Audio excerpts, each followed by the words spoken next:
Welcome to our Connection series. This is episode 19. Oh my goodness. Number 19. This is day 33 that we've been online. Wow. With all y'all. So, Missy and I have just jumped in here and we're doing this episode without our kids. Audrey's in a bad mood. Buddy's sleeping. Matthew is doing his proverbial questions episode in the other room and then occasionally playing the theme song from The Hobbit. I don't. Yeah. Oh. I don't even know. So if you hear a little bit of noise in the background, that's him. He's super loud. But I think he's doing a good job. Every morning at 8 o'clock for the next month, he's doing a Bible lesson on the book of Proverbs. He's doing one chapter a day, every day. So kind of a cool thing. You'll have to check that out. I'm getting a new lens for the camera today. And so I'm going to go check and see if it's here yet. That's not a lens. What in the world? And this says Matthew. Well, Buddy's really excited about it. Hi, Buddy.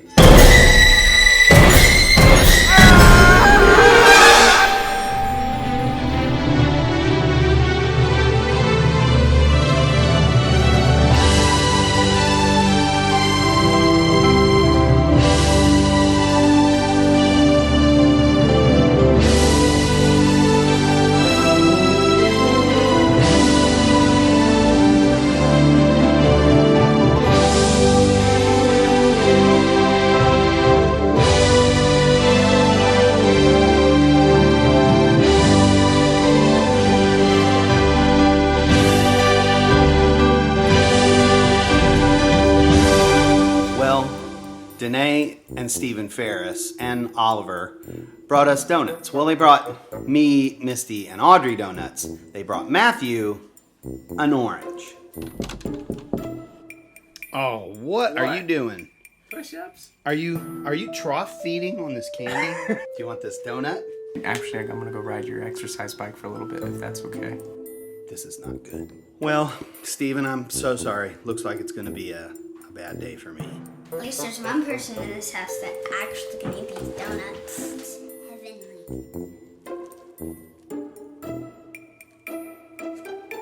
About to fall over. At least there's one person in this house that actually can eat these donuts. Oh, they look amazing. I'm going to grab this one. It looks heavenly.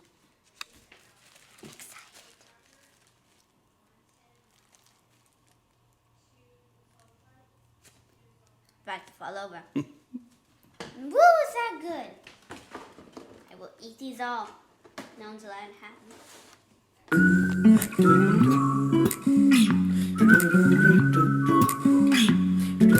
them. Yeah, Danae, not very nice.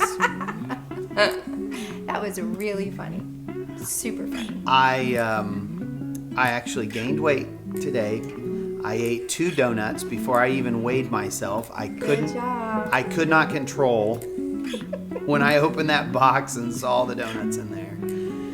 Oh, it was really, really bad.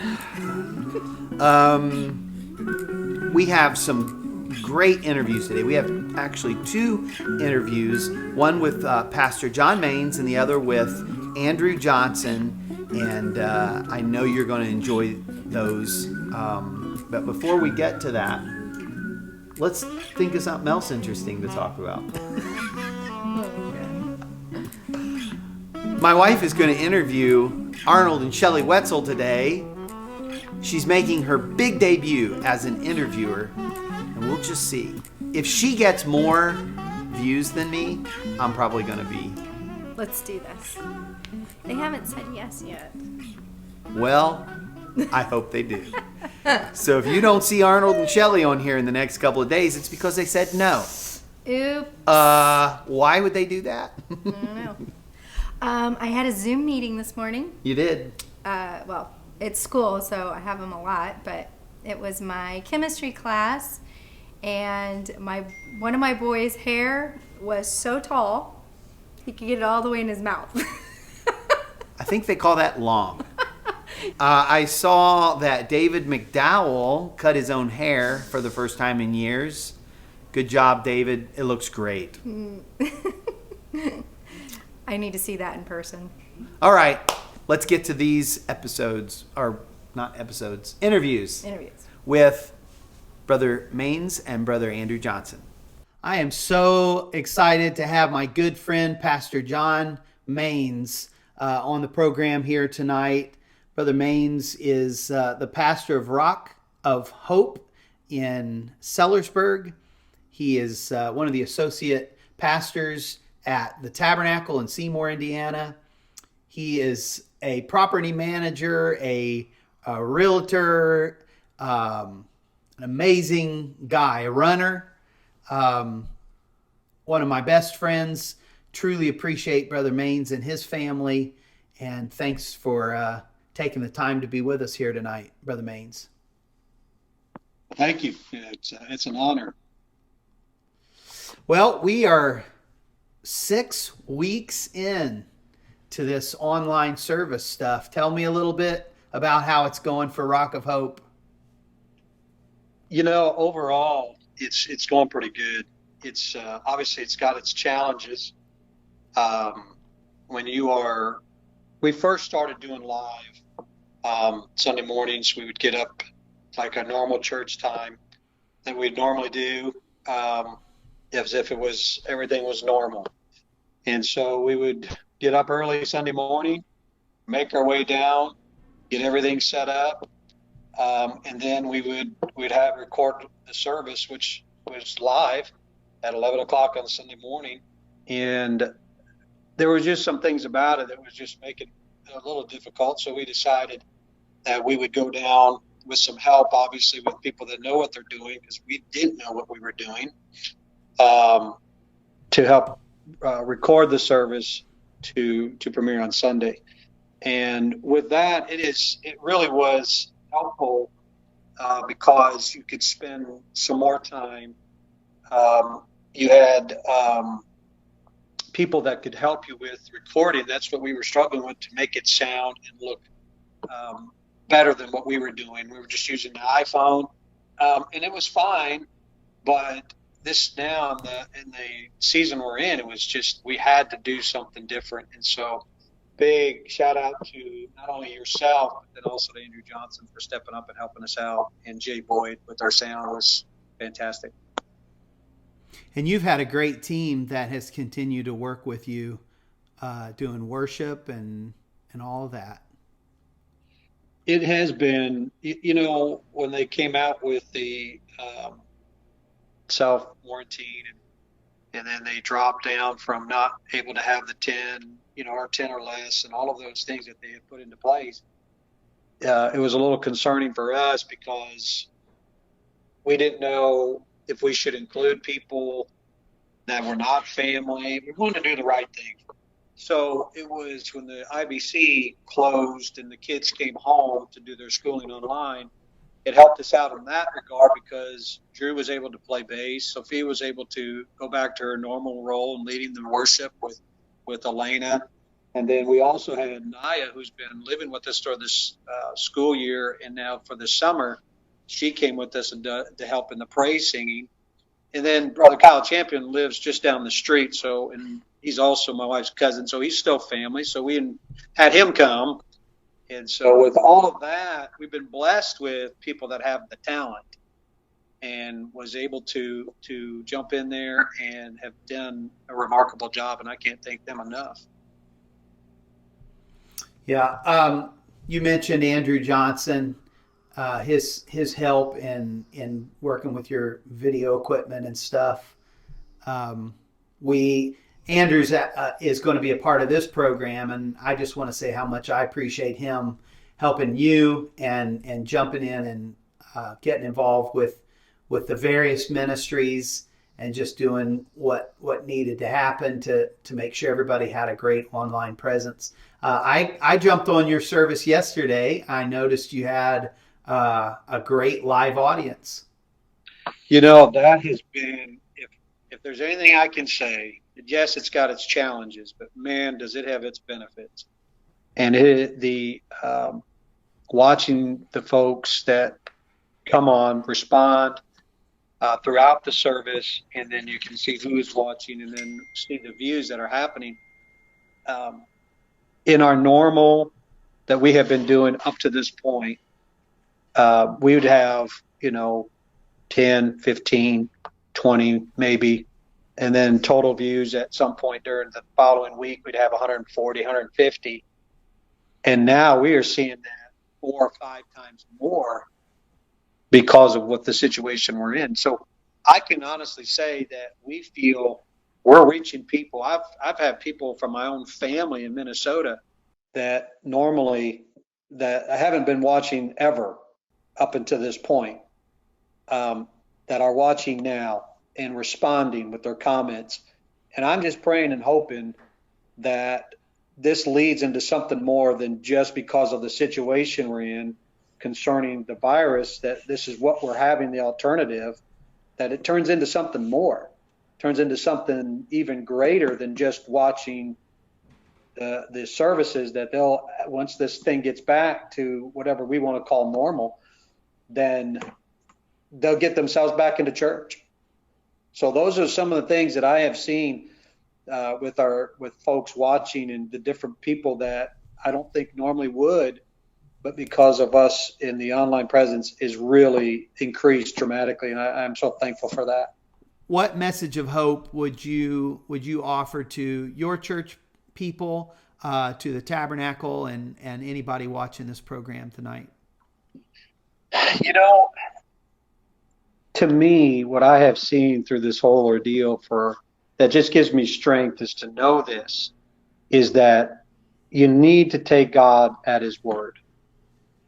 That there is nothing that takes God by surprise. So this isn't something that just all of a sudden God looked at one day and said, oh, didn't see that coming. We know God's seen this a long ways off. And so we have to have the trust in his word, that his word is ever settled, and that we can go to that in the times of where we feel maybe a little anxious or have some anxiety or fear, that his word is ever settled. So I can depend upon that, and that we're going to make this through stronger than ever before. When we get through this, it's going to be amazing what this church is going to elevate to, that we're going to have tremendous testimonies, and we're going to see great revival, I believe, come out of this. And so that is what I want to encourage our folks and to anybody else. Just know that God's got this, and because of what he's going to do when this is over is going to be amazing. Well, I am so thankful tonight to have Andrew Johnson on our program. Andrew is a wonderful family man, a faithful member of the church, but beyond membership, he's involved with so many different areas, music, singing, playing the drums, playing the organ, our audio video departments. He's our social media guru, and just doing so many things around the church, and not just the Tabernacle, but some of the campuses. Andrew, thank you so much for being on the program tonight. For having me. Well, I appreciate all the hard work that you have put in. The Tabernacle was in a good position going into this crisis because of the groundwork that had already been laid over the last couple of years.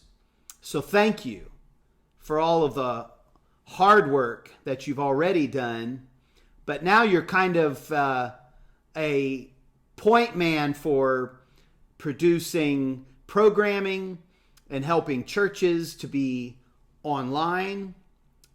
And even beyond our campuses, you've kind of been helping other churches, trying to help people up their game, I think was the word you used a few minutes ago. Tell us a little bit about what you've been doing. Every night we've been calling it living room worship, and you've seen Anna Lee talk about it already on the show. But Philip, her husband, He records it. He records the video on 2 iPhones. He records the audio through a mixer. And then he comes over and gets me the audio and video. We airdrop it to my computer. And then I put it together and have it on there nightly. And sometimes it seems like a job, but I start reading the comments and how it blessed people, different things. So it's really worth it in the end. Yeah. Let's talk about audio and video here for a minute. I think most people would assume that if you have an audio track and a video track, you just put them on top of each other and everything works out. Tell us how that happens.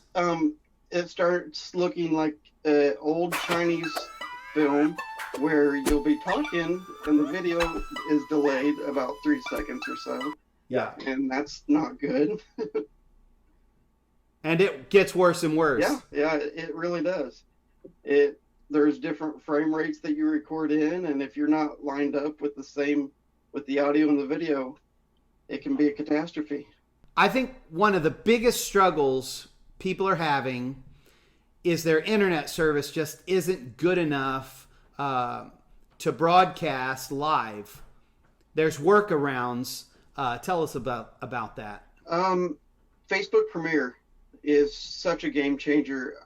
It takes the stress about being live. If you're messing up a lot, you can pre-record it and make it look live, but it's called a premiere on your Facebook page, and that way people can react to it. They can heart it, they can laugh, they can like it, whatever. They can still share it, and like a live video, people will be able to comment as the video goes, and it'll look, in real time.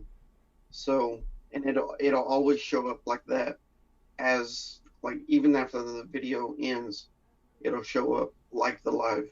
Yeah. But it's pre-recorded and uploaded, so you aren't relying. Well, you are relying on Facebook's internet service, not your own. Right.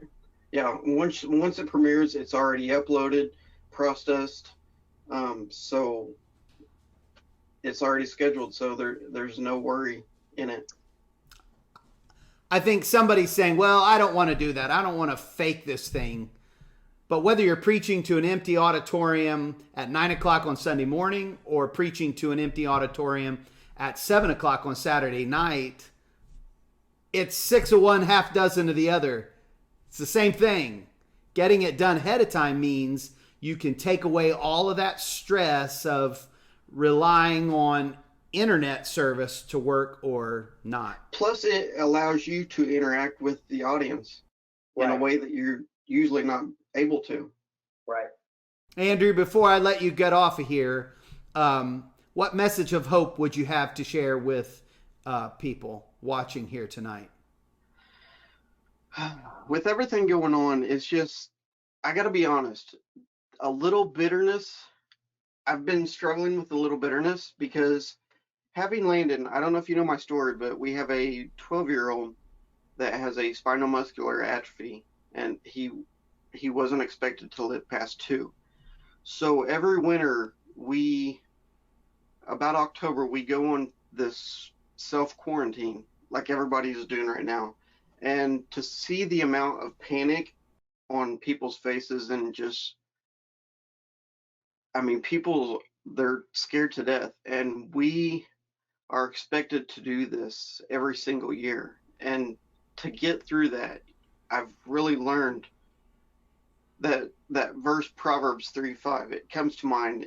Trust in the Lord with all thine heart and lean not unto thine own understanding. And I've learned that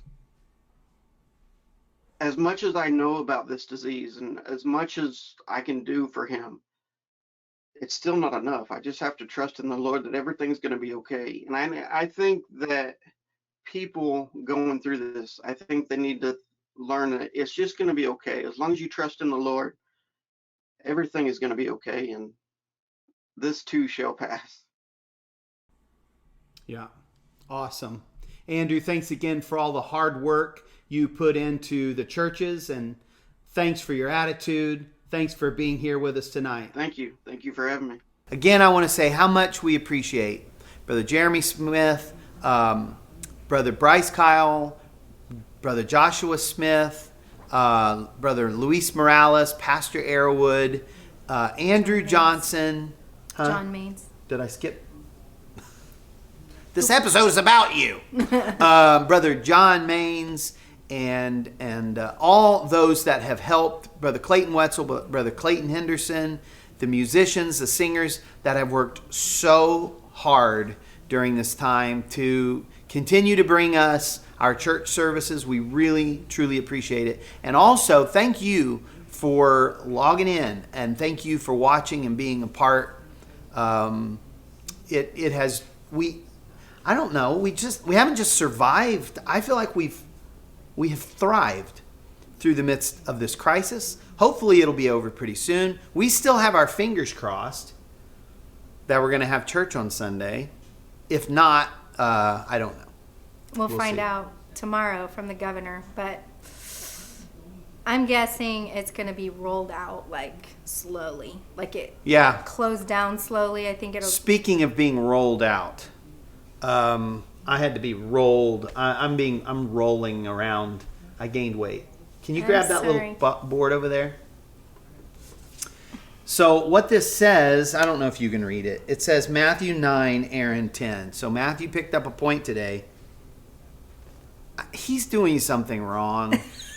He's losing weight.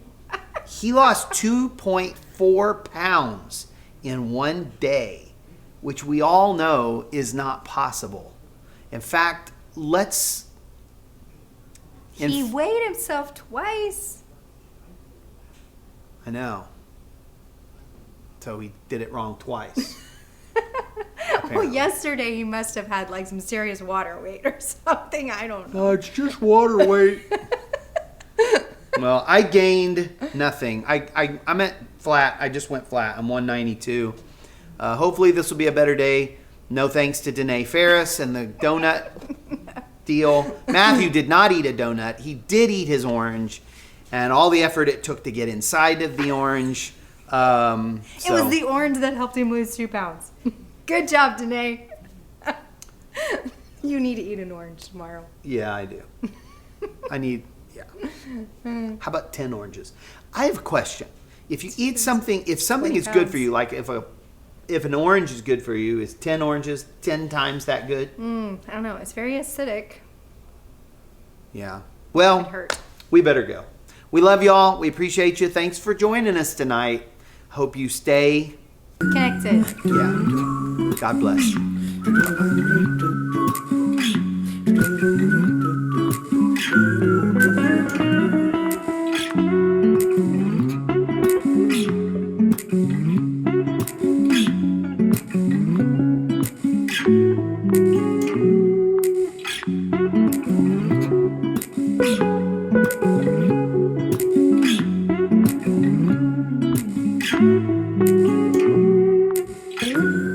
Thank you.